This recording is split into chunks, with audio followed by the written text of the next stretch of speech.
신천지 안에서의 생활은 정말 노예나 다름없었는데요. 노예. 네, 맞습니다. 아침 6시 30분에 일어나서 7시 아침 모임에 참여를 하고 6시 30분에 아침을 먹고 오전 교육을 듣고 오전 아르바이트 3시간 함께 점심을 먹고 길거리로 나가서 포교 활동을 한 다음에 저녁 시간이 되면 복음방이나 센터에 참여를 하여서 인도자나 성김이로 참여를 하고 센터 시간이 끝나는 10시부터 다시 신천지 교회로 와서 오늘 있었던 전도 활동과 복음방 그리고 센터 진행 상태 점검을 3시간 동안 하다 보면 새벽 1시를 넘기기 일쑤였습니다.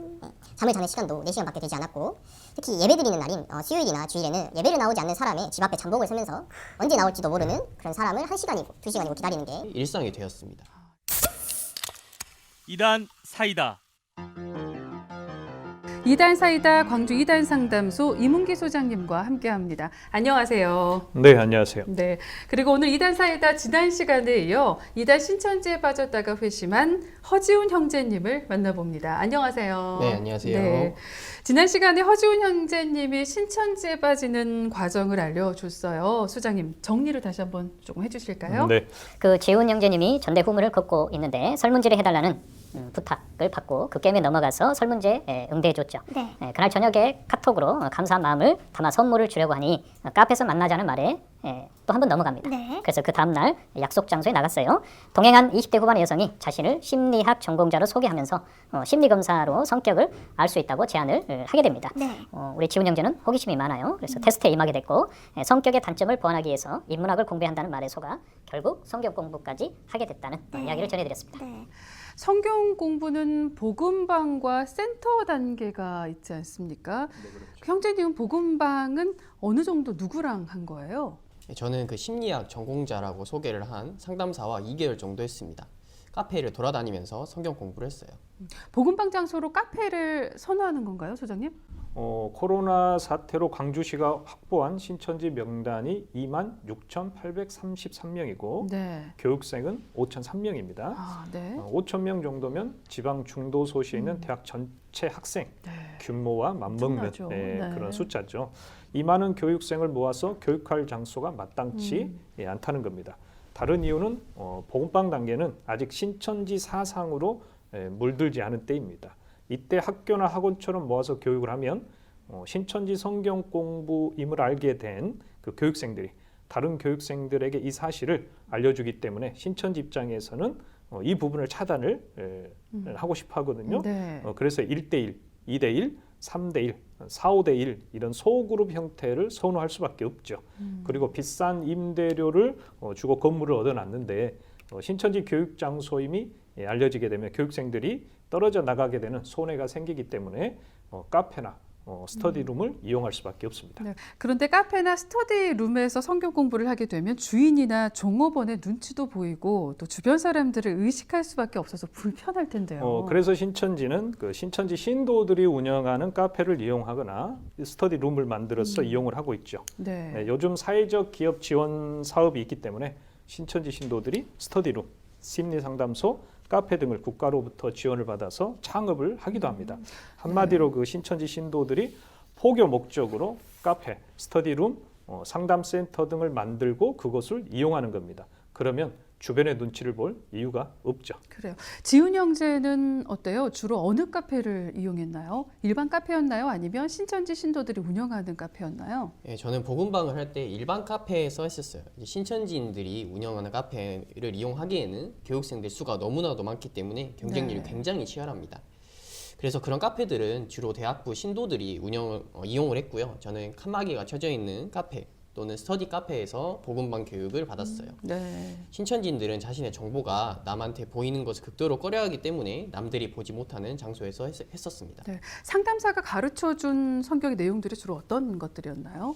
예, 처음에는 성경은 구약 39권, 신약 27권, 총 66권의 책이고 저자는 하나님이시며 기록한 사람은 다르지만 하나의 동일한 내용을 담고 있다는 교회에서도 쉽게 들어볼 듯한 말을 하였습니다. 네. 예, 그러나 교육을 받는 시간이 늘어나면서 그 상담사 신천지에서 이제 교사라고 부르거든요. 네네. 그 상담사가 교회에서 나오지 않는 말을 하기 시작하였습니다. 네.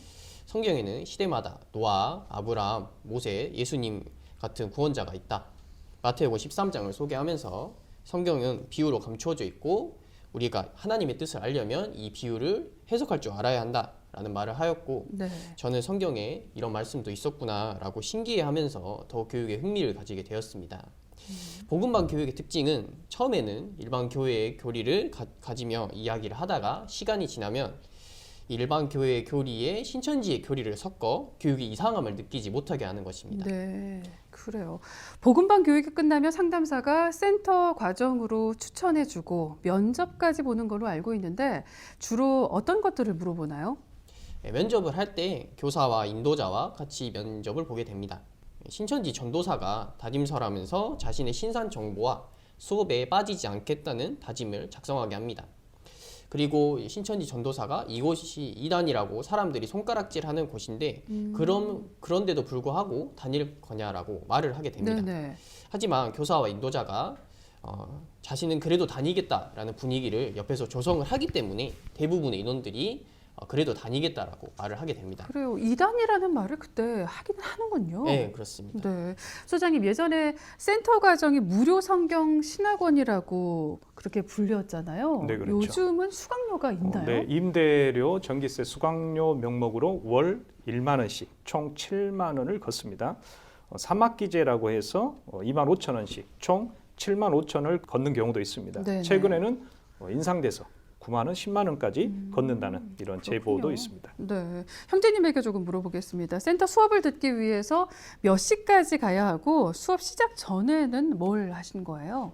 기본적으로는 월, 화, 목, 금 오전 타임 10시 30분부터 12시 30분까지 저녁 타임 7시 30분부터 9시 30분까지 보강 시간은 그 앞에 1시간 추가하는 방식으로 하고 있습니다. 하지만 요즘에는 신천지다라는 의심을 피하기 위해서 수토일반, 주말반, 화목금반 등 다양한 요일반을 개설하고 있습니다. 네.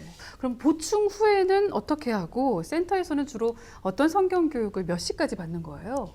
보강 시간 이후에는 신천지 강사가 성경 구절을 찾아보고 이 구절은 이런 뜻을 가지고 있다. 또는 성경에는 나팔, 물, 불, 나무, 빛 등에 대한 비유의 뜻이 있다라는 식으로 가르칩니다. 하루에 2시간씩, 일주일에 8시간씩 교육을 받게 되고 기간은 6개월에서 8개월 정도이며 네. 센터 4개월 차에 이곳이 신천지임을 밝히며 센터 5개월에서 6개월 차에 자신이 옆에서 같이 들었던 사람들이 원래 신천지인이다라는 것임을 밝히게 됩니다. 네. 하지만 이미 센터 4개월 차에는 수강생들의 뇌가 신천지 교리로 세뇌되어 있기 때문에 네. 신천지가 성경대로 나온 장소임을 믿게 되고 신천지만이 하나님의 나라임을 믿을 수밖에 없게 됩니다. 그렇군요. 정말 체계적인 세뇌 과정입니다.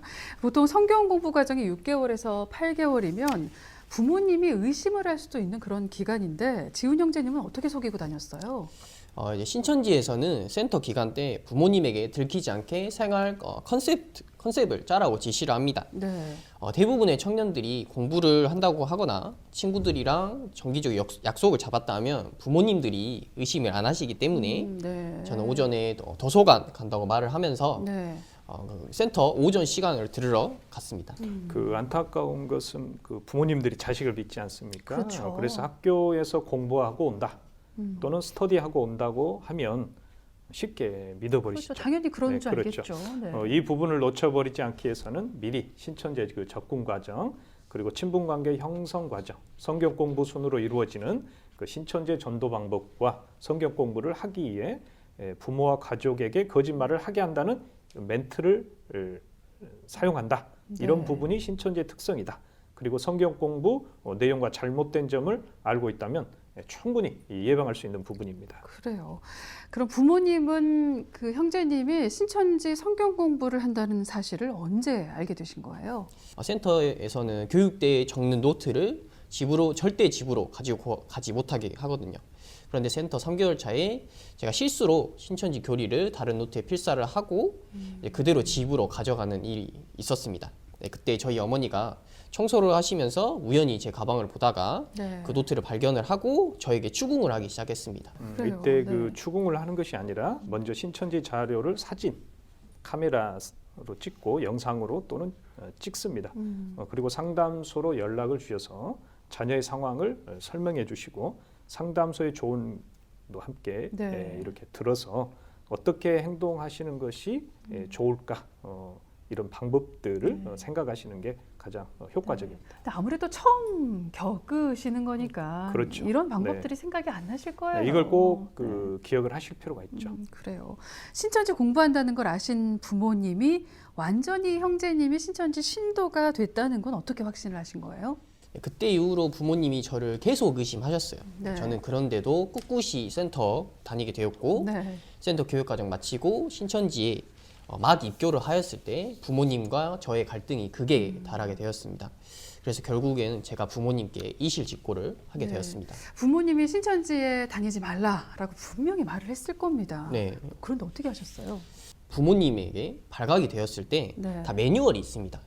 네, 우선 성경 구절을 들어가면서 2000년 전 초림 때에 예수님을 믿던 사람들이 박해를 받았던 것 같이 오늘날에도 신천지의 말씀을 믿는 자들이 세상에 박해를 받고 자기 가족들에게도 미움을 당한다는 거죠. 네. 그러면서 아직 신천지의 말씀을 듣지 않은 가족들도 다 사단의 자식이라고 하면서 지금 신천지를 버리고 가족들에게 돌아가면 가족들과 같이 지옥을 가게 된다고 협박을 합니다. 오직 신천지의 말씀만이 진리라고 믿었던 저는 그 협박에 두려움에 떨면서 더욱 신천지에 의지하게 되었고 더욱더 부모님과 멀리하게 되었습니다. 그러다가 결국에는 집을 나가게 되었습니다. 그래요. 결국에는 가출하는 상황까지 이르게 된 건데 한 번 가출하신 거예요? 아니면 여러 번 가출하신 거예요? 제가 신천지에서 4년 동안 있었는데 이제 군대를 그 과정에 중간에 군대를 가게 되었어요. 그래서 군대 간 기간 2년 동안 빼면은 2년 동안 좀 가출을 3번 정도 했습니다. 이제 2개월 가출할 때마다 2개월에서 3개월 정도 계속 밖에 있다가 또 이제 그 기간 지나면 다시 집으로 들어오다가 다시 또 갈등이 극에 달해지면 또 가출하는 그런 생활이 이어졌습니다. 네. 가출을 해서 어디에서 생활을 하신 거예요? 신천지에 빠지면 가출한 사람들이 굉장히 많기 때문에 그 수가 상당할 거란 말입니다. 네. 신천지가 가출한 사람들에게 생활비를 주거나 활동비 같은 거는 지원해주지 않았을 텐데 어떻게 생활을 하신 겁니까? 저는 주로 같은 부서의 형이나 동생 집, 그러니까 원룸에 얹혀서 살았습니다. 말씀하신 대로 신천지에서는 저와 같이 가출한 인원들이 100명이 넘기 때문에 생활비나 활동비 일절 지원해주지 않고 있고요. 가출한 인원들에게 미안하지만 이제부터 아르바이트를 하면서 돈을 알아서 벌고 먹을 것, 입을 것도 알아서 해결하라고 지시를 합니다. 그러면서도 부모 이기는 자식 없다면서 조금만 참으면 부모님께서 태도를 굽히고 신천지 요구를 들어주실 거라는 거짓 희망을 담은 자문도 제시를 하기도 했습니다. 이제 지훈 형제처럼 이제 부모님이 참다가 못해서 나가라고 하는 경우도 있지만 보통 일반적으로는 신천지 신도들이 지시를 받고 네. 가출하는 경우가 더 많죠. 그렇군요. 이건 좀 특이한 경우인 것 같습니다. 그래요. 그렇게 집을 나와서 신천지 생활을 했는데 보통 신천지 신도들의 일과는 어떻게 되는 거예요?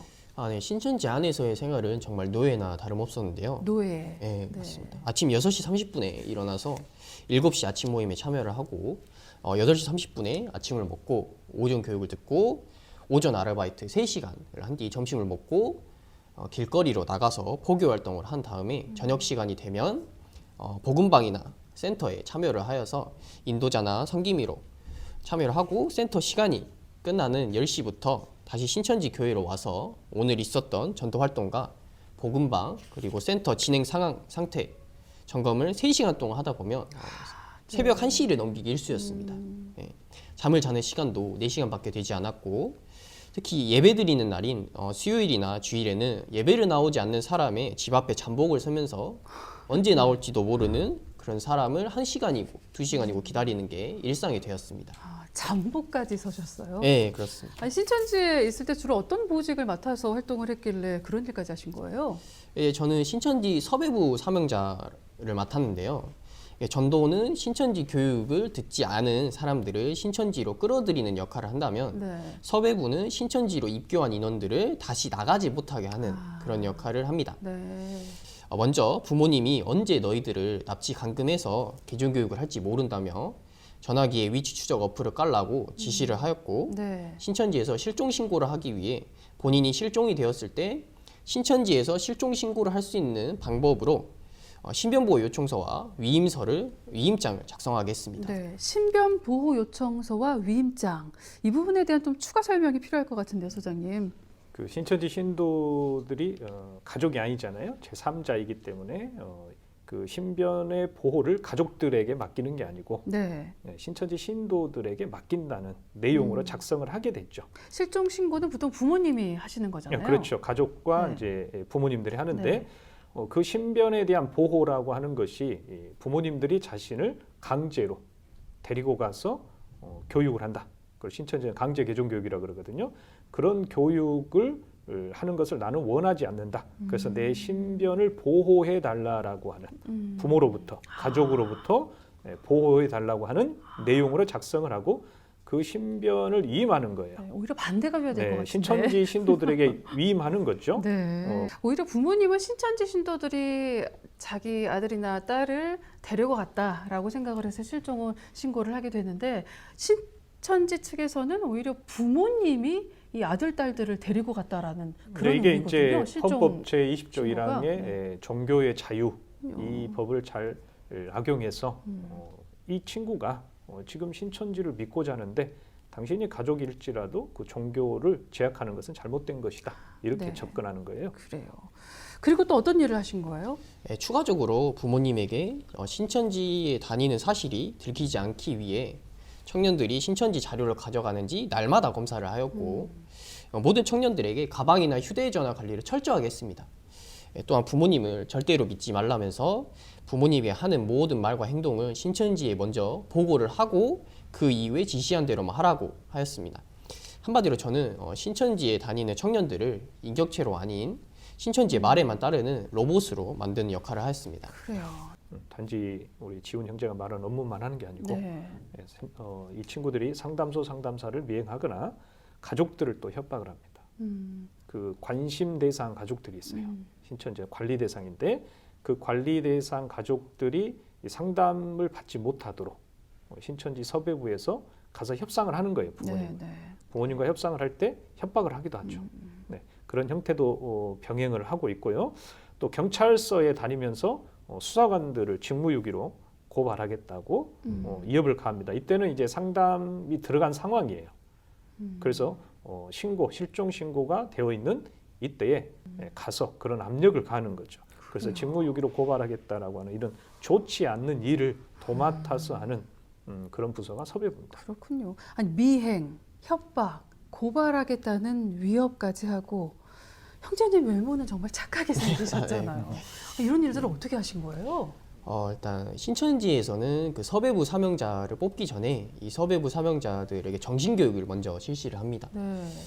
공들여서 이렇게 전도해온 사람들을 다시 떨어뜨리면, 다시 나가게 하면은 그 죄를 하나님은 누구한테 물으실 것 같냐? 그래서 너네가 책임을 져야 하지 않겠냐? 네, 그런 식으로 저한테 협박, 좀 무서운 말을 하더라고요.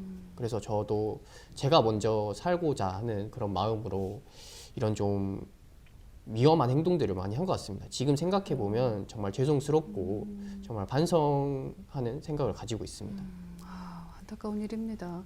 형제님이 신천지에서 나올 때 정말 여러 가지 느낀 점들이 굉장히 많으셨을 것 같은데 어떤 점들 좀 느끼셨어요? 예, 제가 신천지를 나오게 되면서 느낀 것은 두 가지였습니다.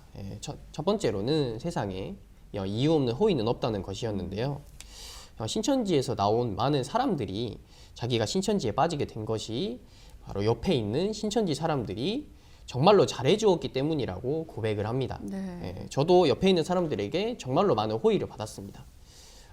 공짜로 영화도 보고 밥도 먹고 같이 노래방에도 가고 같이 놀고, 하지만 이러한 모든 것이 다 저를 신천지로 끌고 가기 위한 수단이었음을 깨닫게 되었습니다.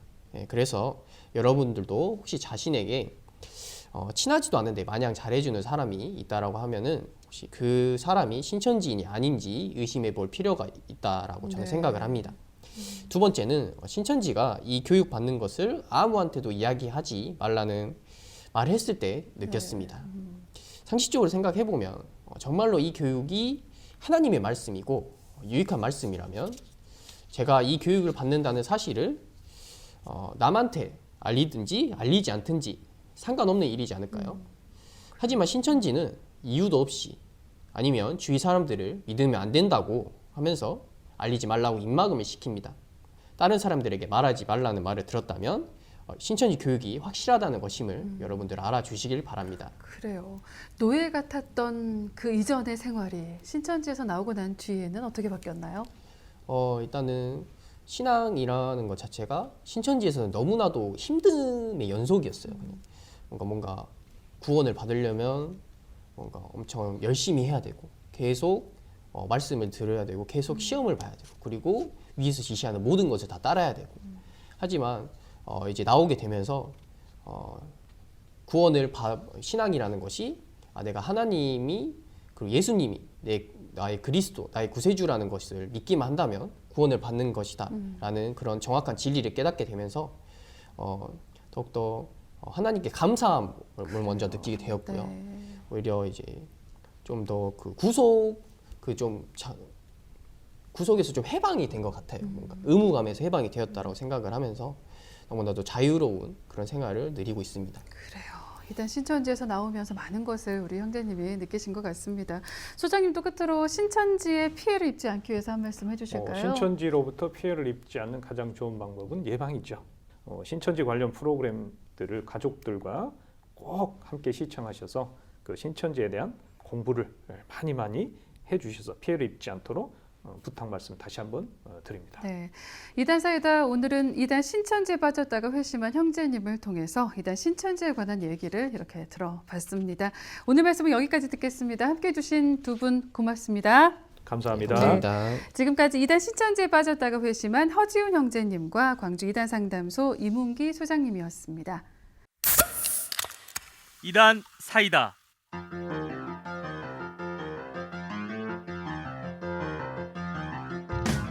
광주 CBS는 이단의 피해로부터 성도들을 지키기 위해 한국교회와 함께하고 있습니다. 매주 목요일 찬양의 꽃다발 2부 이단 사이다 코너를 통해 이단 전문가와 함께 이단에 대한 실체를 시원하게 알려드립니다. 이단에 대한 궁금증이 있으신 분들은 문자나 인터넷 홈페이지를 통해 문의해 주시면 이단 전문가를 연결해 드리거나 그 궁금증을 해결해 드립니다. 이단 사이다 다음 주 목요일 이 시간에 계속 함께할게요.